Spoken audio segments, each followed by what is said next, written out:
సందర్భంగా మాట్లాడుతూ బీజేపీ పేదల కోసం ఏం చేయలేదని అన్నారు.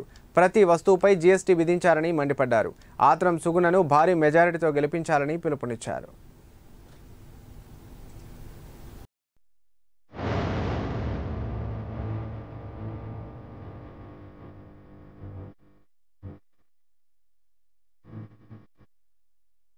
ఆదిలాబాద్ పార్లమెంట్లో నేను కూడా పర్యటన చేస్తూ ఉన్నాం.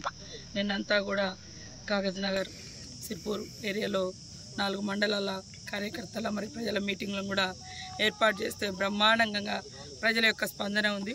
ఈరోజు కూడా ఆసిఫాబాద్ నియోజకవర్గంలో పర్యటిస్తూ ఉన్నాము.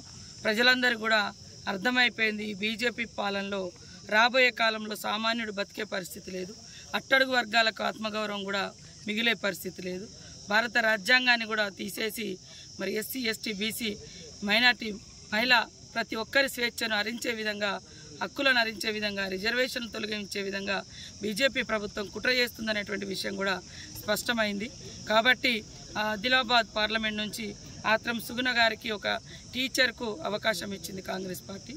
అందరూ కూడా ఓట్లేసి ఆడకూతురును మొట్టమొదటిసారి ఆదిలాబాద్ నుంచి మరి పార్లమెంటుకు పంపించాలని పేరున కోరుతా ఉన్నాం. మరి 2వ తారీఖు నాడు 3 గంటలకు సీఎం గారి యొక్క 2వ తారీఖు నాడు 12 గంటలకు సీఎం గారి యొక్క ప్రోగ్రాము మరి ఆసిఫాబాద్ నియోజకవర్గ హెడ్ క్వార్టర్లో నిర్వహించడం జరుగుతుంది.